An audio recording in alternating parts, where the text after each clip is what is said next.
నమస్తే, welcome to Andhraprabha. నేను శిరీష, నాతో పాటు స్టూడియోలో భరద్వాజ్ గారు ఉన్నారు, అనలిస్ట్.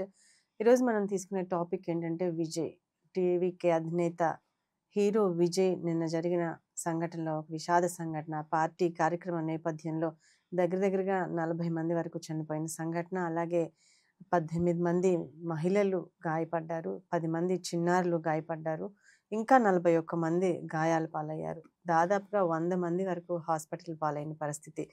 అంటే అంత పెద్ద ఎత్తున తొక్కిసలాట జరగడానికి కారణాలేంటి? అంటే అక్కడ నిర్వాహకులు సరైన ఏర్పాట్లు చేయలేదా?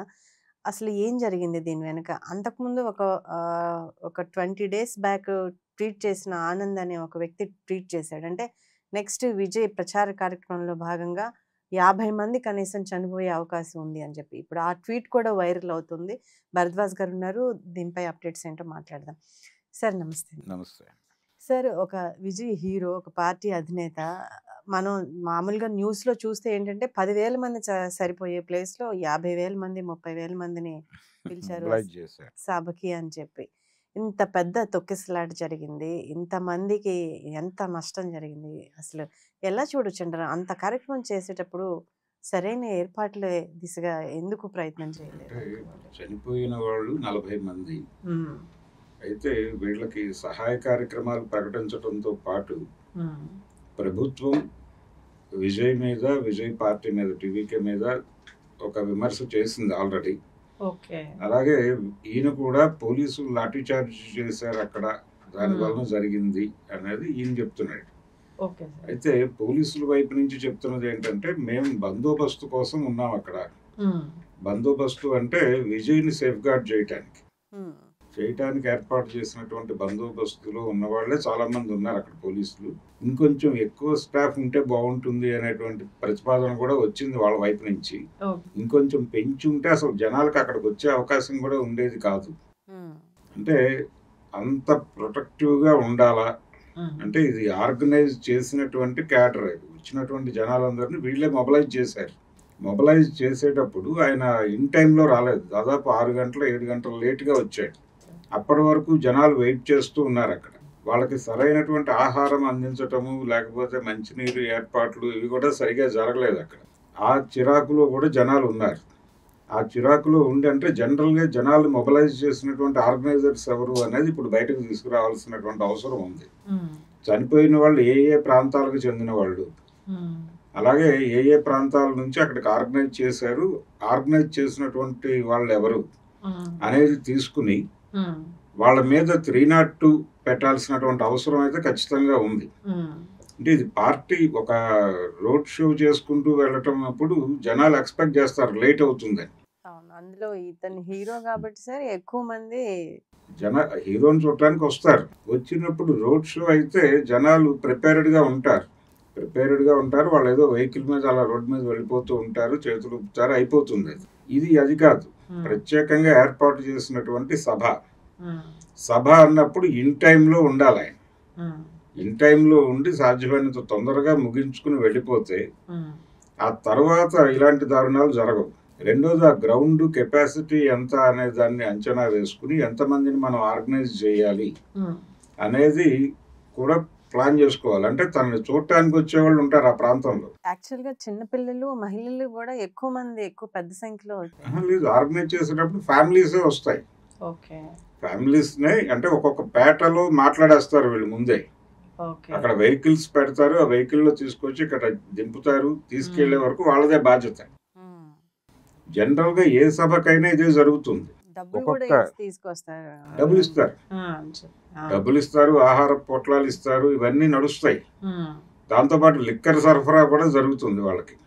మొత్తం అంతా కలిపి ఒక ప్యాక్ ఇస్తారు. ఇది ఏ మీటింగ్ అయినా ఎక్కడైనా జరిగే ప్రక్రియ ఇదే. ఈ పట్టుకొచ్చే వాళ్ళందరూ కూడా ఆయా నగరాలకు దగ్గరలో ఉన్నటువంటి స్లమ్స్ లో ఉండే వాళ్ళు అయి ఉంటారు. వాళ్ళకి ఇది ఒక రోజు కూలీ వ్యవహారంగా మారుతుంది. వాళ్ళ పిల్లలకి ఇది క్రేజీగా ఉంటుంది. ఫ్యామిలీ మొత్తం వచ్చేటప్పుడు పిల్లలకి క్రేజీగా ఉంటుంది. హీరోని చూస్తున్నాం దగ్గరగా అనేది ఒక ఫీల్ తో వస్తారు వాళ్ళు. వీళ్ళు మాత్రమే కాదు, అసలు ఈ మీటింగ్ ఆర్గనైజ్ చేసినటువంటి ఊళ్ళో ఉండేటువంటి ఆయన్ని చూడాలనుకునే యూత్ కూడా వస్తుంది. అది కూడా వీళ్ళకి అంచనా ఉండాలి. అవును సార్. అంటే మొదట విజయ్ అవును. వస్తే ఇంతమంది ముందు ఈ ఊరు వస్తారు. నుంచి మనం పిలవకుండా వచ్చేవాళ్ళు ఇంతమంది ఉంటారు, మెసేజ్ వెళ్ళిపోతే చాలు అనిపించినప్పుడు వాళ్ళని కూడా దృష్టిలో పెట్టుకుని ఆర్గనైజ్ చేసేటప్పుడు పబ్లిక్ ని కంట్రోల్లో తీసుకోవాలి. వచ్చిన వాళ్ళని సేఫ్ గార్డ్ చేసుకోవాల్సిన బాధ్యత వాళ్ళదే. పోలీసుల మీద నెట్టేటువంటి ప్రయత్నం జరుగుతోంది ఇప్పుడు. దాదాపుగా ఇలాంటి స్టేట్మెంటే ఆ మధ్య సంధ్యా థియేటర్ ఇన్సిడెంట్ జరిగినప్పుడు, పుష్ప 2 ఇన్సిడెంట్ జరిగినప్పుడు, అక్కడ తొక్కిసలాట జరిగినప్పుడు అల్లు అర్జున్ వైపు నుంచి కూడా ఇలాంటి మాటే దొర్లింది. అవును. నిర్వాహకులు. అంటే పోలీసులు బందోబస్తులో ఫెయిల్ అయ్యారు అనే మాట. దాదాపుగా అదే మాట ఇప్పుడు విజయ్ మాట్లాడుతున్నాడు. ఆయన 20 లక్షలు ప్రకటించాడు చనిపోయిన వారికి. అవునండి. ఆయన 20 లక్షలు ప్రకటించారు. గవర్నమెంట్ 10 lakhs ప్రకటించింది. కేంద్ర ప్రభుత్వం కూడా 2 లక్షలు. కేంద్ర ప్రభుత్వం ప్రకటించింది. ఇవన్నీ ఓకే. కానీ వీటితోనే అది తీరిపోతుందా అసలు అవ్వదు సార్. అనేది అవ్వదు.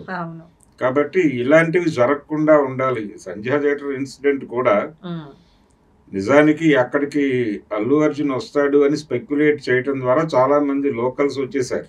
ఆ సినిమా టికెట్ల రేట్లు పెంచి అమ్మారు. ప్రత్యేకంగా మిగిలిన చోట్ల 1000 రూపాయలకి అమ్మితే అక్కడ 2000కి అమ్మారు.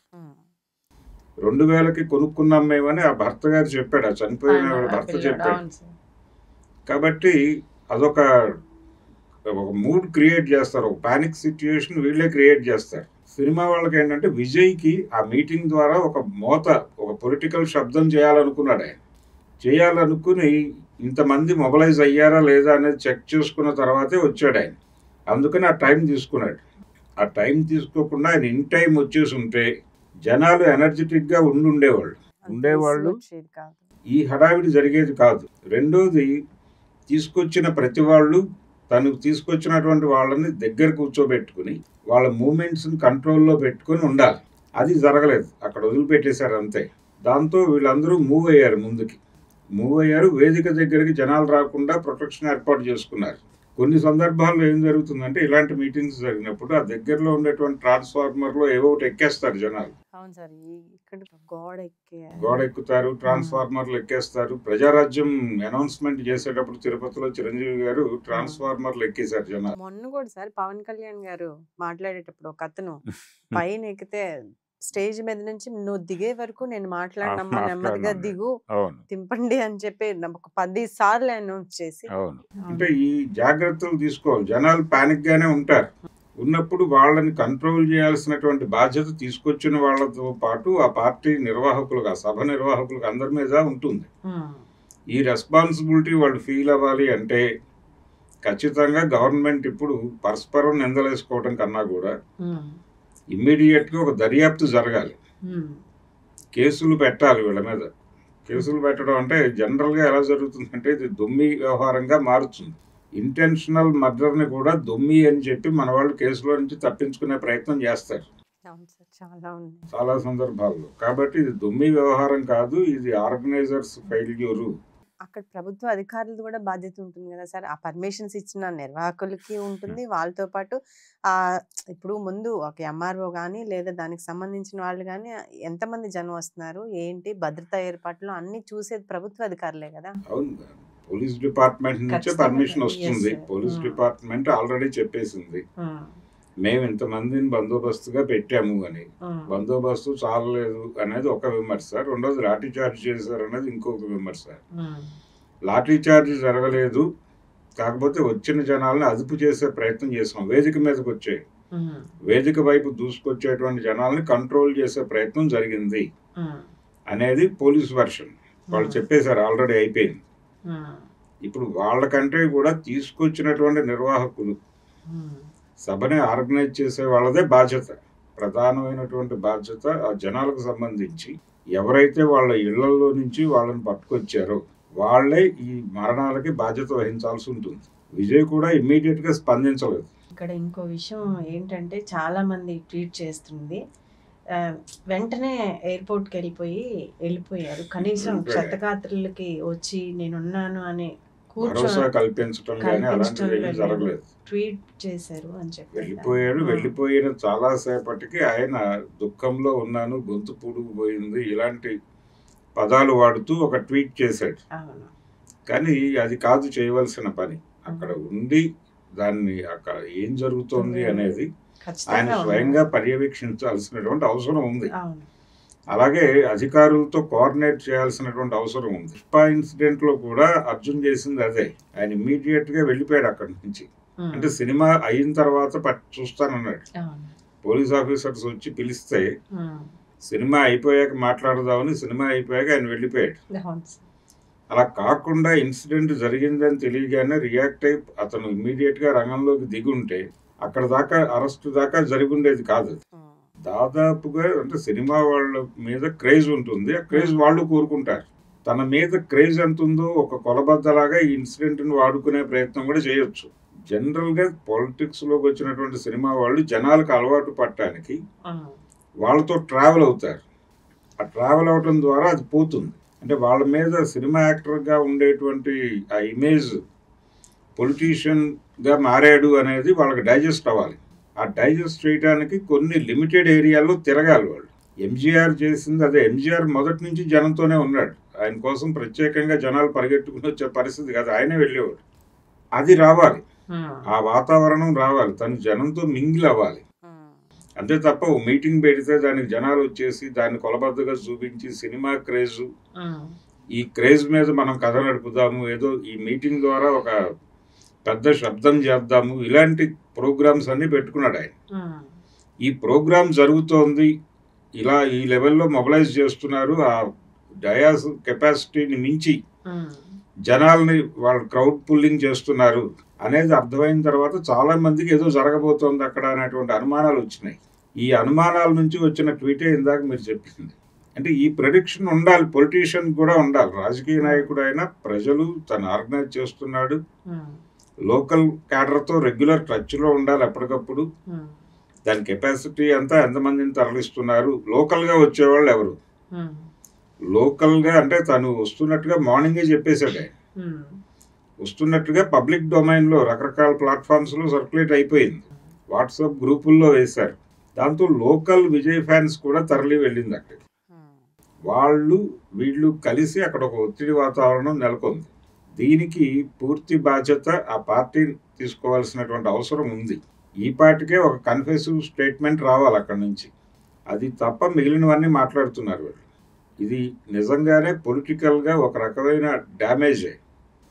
దీన్ని నిర్వహించటంలో ఫెయిల్ అయ్యాడు అతను. ఇప్పుడే కాదు, ఇంతకు ముందు కూడా పబ్లిక్ కి సంబంధించినటువంటి వ్యవహారాల్లో ఆయన ప్రవర్తించిన తీరు అనేక విమర్శలకు గురి చేసింది. అంటే ఆయన సినిమాలకి సంబంధించి జరిగేటువంటి పబ్లిక్ ఫంక్షన్స్ లో ఆయన వ్యవహరించిన తీరు మీద కూడా ఇలాంటి ఆరోపణలు ఉన్నాయి. ఇప్పుడు అవన్నీ తవ్వి బయటకు తీస్తున్నారు జనాలు. అంటే ఆయనకి ప్రతిపక్షం ఉంటుంది ఆటోమేటిక్ గా. అంటే ఆయన పొలిటికల్ ఎంట్రీని కంట్రోల్ చేయాలనుకునేటువంటి శక్తులు కూడా ఉన్నాయి. డిఎంకే వాళ్ళు ఆల్రెడీ వాళ్ళు విమర్శలు ప్రతి విమర్శలు నడుస్తున్నాయి. అంటే ప్రభుత్వం మీద ఈయన విమర్శలు చేస్తున్నాడు. ఈయన కేంద్ర రాష్ట్ర ప్రభుత్వాలకి రెండిటికి అగైనెస్ట్ గా నేను ఉంటాను అని చెప్తున్నాడు. కానీ ఈయన ప్రధానమైన కార్యక్రమం అక్కడ డిఎంకేని ఇబ్బంది పెట్టడమే. రేపు రాబోయే ఎన్నికల్లో డిఎంకేని ఇబ్బంది పెట్టడం, డిఎంకేని ఇబ్బంది పెట్టడం ద్వారా ఎవరికి లబ్ధి చేకూరుస్తాడు అనేది. అంటే ఆయన ఒక మాట అనేసాడు ఇంతకుముందు, బీజేపీ డిఎంకే తెర వెనక కలిసే ఉన్నాయి అన్నాడు. కానీ ఈయన బీజేపీ మ్యాప్లో భాగంగా, అంటే రూట్ మ్యాప్లో భాగంగా బిహేవ్ చేస్తున్నాడు అనే అభిప్రాయం చాలా మందిలో ఉంది. విజయ్ అంటే బయటకి శత్రువులుగా కనిపిస్తూ డిఎంకేని దెబ్బ కొట్టడం అనేది భారతీయ జనతా పార్టీ ప్రధానమైన కార్యక్రమం. అక్కడ తమిళనాడులో డిఎంకేని దెబ్బ కొట్టాలి. ఏడీఎంకే ఆల్రెడీ అది మట్టిలో కలిసిపోయే పరిస్థితుల్లో ఉంది, 3 చీలికలుగా మారిపోయి. సో డిఎంకేని కూడా కొట్టేస్తే లోకల్గా ద్రవిడ్ ఓట్ బ్యాంక్ అనే దాన్ని కొంతవరకు దాన్ని కంట్రోల్లో తీసుకునే అవకాశం ఉంది. అందుకని విజయ్ని వెపన్గా వాడుతోంది బీజేపీ వెనకాలండి. అది ఒక ప్రోగ్రామ్. అంటే ఇప్పుడు సెంట్రల్ గవర్నమెంట్ ఇమ్మీడియట్గా స్పందించి అక్కడ ఏం జరుగుతుందో చూడండి అని చెప్పడం వెనకాల కూడా వీళ్ళకు ఉన్నటువంటి రహస్య సంబంధాల్లో నుంచే జరిగింది అనే మాట కూడా డిఎంకే నాయకులు మాట్లాడేస్తున్నారు. ఇలా ఆల్రెడీ ఆరోగ్య శాఖ మంత్రి అక్కడే ఉన్నాడు, సుబ్రహ్మణ్యన్. ఆయన మాట్లాడటం మొదలు పెట్టేశాడు. అంటే పొలిటికల్ ప్రోగ్రామ్ గా మారిపోయింది. అంటే ఒకళ్ళనొకళ్ళు నెట్టుకునేటువంటి పరిస్థితికి వెళ్ళిపోయారు డిఎంకే టీవీకి. కాబట్టి ఇప్పుడు ఇమ్మీడియట్గా ఈ గొడవలు పక్కన పెట్టేసి పొలిటికల్గా మనం ఎట్లా మైలేజ్ తీసుకోవాలి ఇన్సిడెంట్ నుంచి అనేది పక్కన పెట్టి జరగాల్సింది ఏంటంటే ఆల్రెడీ సహాయక చర్యలు ఇవన్నీ అనౌన్స్మెంట్లు వచ్చేసినాయి, ఎవరిని అయిపోయింది. కానీ ప్రభుత్వ బాధ్యత ఇప్పుడు ఇమ్మీడియట్గా వాళ్ళని అరెస్ట్ చేసి అది దుమ్మి కాదు, తోపులాట కాదు, అది వీళ్ళు చేసినటువంటి వీళ్ళ లోపమే, వీళ్ళు ప్రాపర్గా ఆర్గనైజ్ చేయకపోవడం వల్లనే జరిగింది అనే కోణంలో 302 బుక్ చేయాల్సినటువంటి అవసరం అయితే ఉంది. ఏ ప్రాంతాల నుంచి ఆ ప్రజలు వచ్చారు, ఆ ప్రజలను ఎవరు తరలించారు, వాళ్ళతో పాటు ఎవరు పర్మిషన్కి అప్లై చేశారో పోలీసుల దగ్గర, అక్కడ వరకు ముందు కేసు బుక్ చేస్తే, కేసు బుక్ చేయటం అనేది వాళ్ళు నేరం చేశారని చెప్పడం కాదు, దాని మీద విచారణ జరగాలి ముందు. 302 కింద వీళ్ళందరి మీద కేసులు పెట్టి ముందు దర్యాప్తు కార్యక్రమం మొదలుపెట్టి ప్రూవ్ అయితే కోర్టులో ప్రాపర్ విట్నెసెస్ ప్రొడ్యూస్ చేసినప్పుడు మాత్రమే శిక్షలు పడతాయి. అప్పుడు నేరస్తులు అప్పుడు నేరం చేసినట్టు నిర్ధారణ అవుతుంది. ఆ వైపుగా డ్రైవ్ చేయడానికి ముందు అరెస్టులు జరగాలి. అప్పుడు కనీసం ఒక భయం మొదలవుతుంది. ఇలాంటి భారీ కార్యక్రమాలు తీసుకున్నప్పుడు తీసుకోవాల్సిన జాగ్రత్తలు ఏమిటి అనేది ఆలోచించాలి. అది జరగాలి. ముందు ఆయన ప్రజలకి క్షమాపణ చెప్పాలి. విజయ్ ప్రజలకి క్షమాపణ చెప్పి, సారీ నేను ప్రాపర్గా ఆర్గనైజ్ చేసుకోలేకపోయాను, ఇన్ టైంలో రాలేకపోయాను. అంటే జనరల్గా సినిమా వాళ్ళకి తొక్కిసలాట అనేటువంటిది చూడాలనే ఒక కుతూహలం ఉంటుంది. సినిమా హాళ్ళ దగ్గర కూడా అంటే నా కోసం ఇంతమంది జనం అంటే గేట్లు తీసేవాళ్ళు కాదు. పాత రోజుల్లో సినిమా హాళ్ళ దగ్గరికి జనాలు వచ్చినప్పుడు ఆ గేట్లు పట్టుకుని ఊగుతూ ఉండేవాళ్ళు జనాలు. అలా పోగైన తర్వాత ఒక్కసారి గేటు తీస్తారు, వీళ్ళు లోపలికి పరిగెడతారు బుకింగ్ల వైపు. మధ్యలో కొంతమంది పడిపోతారు, చొక్కాలు చిరిగిపోతాయి, వాళ్ళ మీద నుంచి తొక్కుకుని వెళ్ళేవాళ్ళు ఉంటారు. అది చూస్తే ఒక సాటిస్ఫాక్షన్ వాళ్ళకి. దీని వలన జనాలను చంపుతున్నారు. ఈ క్రేజ్ అనేది ప్రమాదకరం. ఈ క్రేజ్ని పెంచే క్రమంలో మీరు జనాలను చంపుతున్నారు. ఇది తప్పు. దీని మీద చర్చ జరగాల్సిన అవసరం ఉంది. ఇప్పుడు తమిళనాడులో ఉన్న ప్రజా సంఘాలన్నీ దీన్ని పట్టించుకుని ఈ కోణంలో అటాక్ చేయాల్సినటువంటి అవసరం ఉంది. ఇప్పుడే మొదలైన ప్రయాణం కాబట్టి ఇప్పుడే విజయ్ని కరెక్ట్ చేయాల్సినటువంటి అవసరం ఉంది. ఆ బాధ్యత ప్రజా సంఘాలు తీసుకోవాలి. గవర్నమెంట్ అయితే ముందు కేసులు పెట్టాలి, అరెస్టులు జరగాలి కార్యకర్తలని, అంటే ఆర్గనైజర్లని. అలాగే విజయ్ ప్రజలకి బేషరత్తుగా క్షమాపణ చెప్పాల్సిన అవసరం ఉంది. ఏదో అంటే 10-20 లక్షలు ఇస్తున్నాను కాబట్టి అంటే కుదరదు. ఒక బహిరంగ క్షమాపణ ఖచ్చితంగా చెప్పాలి. అంటే హీరోలు కూడా మామూలు మనుషులే. అంటే ఇంత క్రేజ్, ఇంత తొక్కిసలాట అనేది కొంచెం జనం కూడా కాన్షియస్లో ఉంచుకుంటే ముందు ముందు మన ప్రాణాలు ఎంతో విలువైనవి అనే విషయాన్ని గుర్తుపెట్టుకొని ఇటువంటి సంఘటనలు పునరావృతం కాకుండా చూసుకుంటారని ఆశిస్తాను. Thank you.